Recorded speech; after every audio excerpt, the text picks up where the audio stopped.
I'll ask you this question this way. There's a lot of cool things happening in short track racing, late model stocks and supers. So the question I have is, how rewarding as a short track guy is it to see the increased enthusiasm and interest and just participation?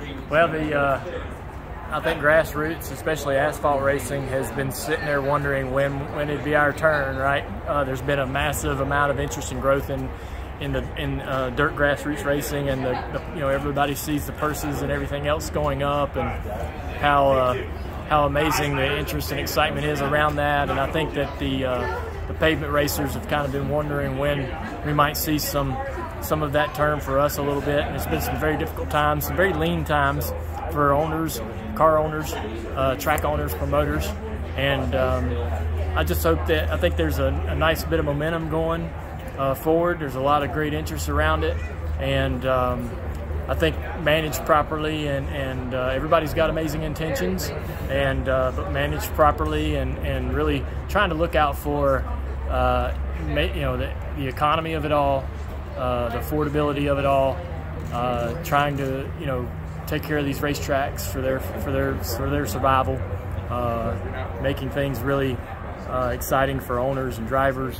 There's a lot of people that are at the table here, right? And so this is a key moment for, I think, grassroots short track pavement racing, and everybody needs to be willing to share, share the pie a little bit, so that all this succeeds. But we got a great opportunity, a lot of momentum, and it won't happen overnight.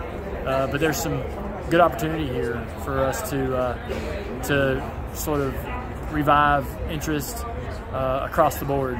We're seeing crowds pick up a little bit, seeing the prestige in some events gain some ground. You're experiencing that probably more than most of us as you go around and travel from race to race. But it feels like to me that there's a gaining momentum, and a lot of cool opportunities and things happening. So, and I think there'll be continued news and announcements and things in the future that are going to be exciting for grassroots. There was a time, what was it, 2011, 2012, when you and RC did Daytona in the 3-car, and you guys won, that you had said, or I thought you had said, you weren't going to run the 3 no more. Now, with the late model, that's created some opportunities. What was that process like, embracing, hey, I'm going to drive the 3 with regularity again? I think for me, the late model stock car is a bit removed from that big giant spotlight of NASCAR and the Cup and Xfinity Series, and I didn't want to really, I didn't want to look like an opportunist or someone that's taking advantage of, the legacy and what Dad built with that number. I ran the number in the late model stock series and in the Xfinity Series, and when I came back and ran in North Wilkesboro with that number again, for me, that was my car. That Sundrop car was more me than Dad, and so I had a lot of comfort, no worries about it there. This gets back toward, this is touching on Dad's lane a little bit, but with our partnership with Bass Pro and their new involvement in our late model stock grassroots program, this was critical to sort of flip some switches and pull some levers, right, to make this work and make this a good experience, right, for Bass Pro Shops. And Johnny wants this. Johnny loves the history and legacy behind this car and this color, and so the number I still feel like is mine. When I hop on the track at Florence or any short track or late model stock track with my car, I feel like I'm driving my 3, in a sense. But the scheme itself, has some historic significance for my father. And I think it just took. I also felt like that night in Daytona I was never going to be able to top that. Yeah. I was like, man, I can't believe we won this race. I'm gonna leave it at this. And I always said I'd come back and race late model stock, so always hoped that I'd be driving number 3 doing it. I want to run a mom and pop scheme, you know, that I used to race. We're going to figure out how to make that happen if we can, right? I want to run my sun drop car again, you know, at Wilkesboro this year. Is AC Delco still around?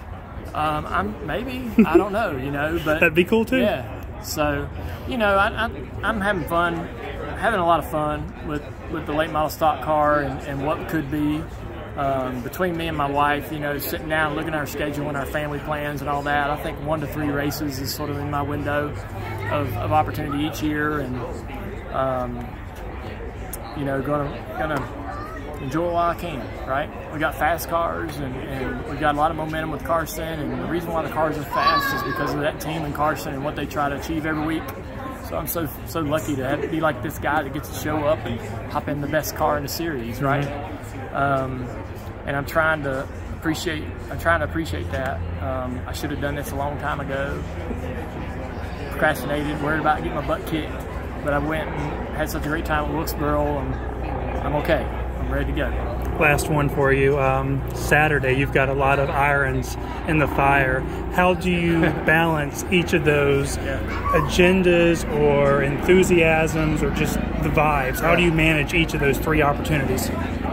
It's real easy, actually. I'm gonna probably sit on the one box and just watch Sam's race and try to, you know, let the other guys go about it the way they have it planned. They all have, you know, their own plan. They've prepared. They're ready to go. There's nothing I can bring to the table that's going to make a difference for those guys. And in terms of, you know, if one wins or the other wins, you know, I will enjoy it equally. You know, if Josh wins a championship, I will be thrilled that he's realized this dream of his.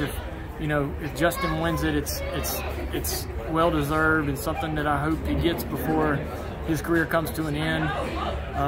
He's been in this series, and for what he's done for our company, he deserves it. I'll be thrilled if that's what happens. And then obviously, if Noah wins it, it seems like the proper ending to an incredible year, and a deserving sort of send off to the next phase in his life.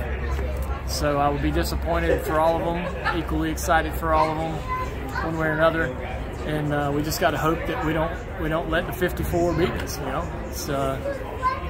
they are going to have enough race car and enough talented race car driver that could absolutely be a possibility. And so we just have to go in there and hope for the best.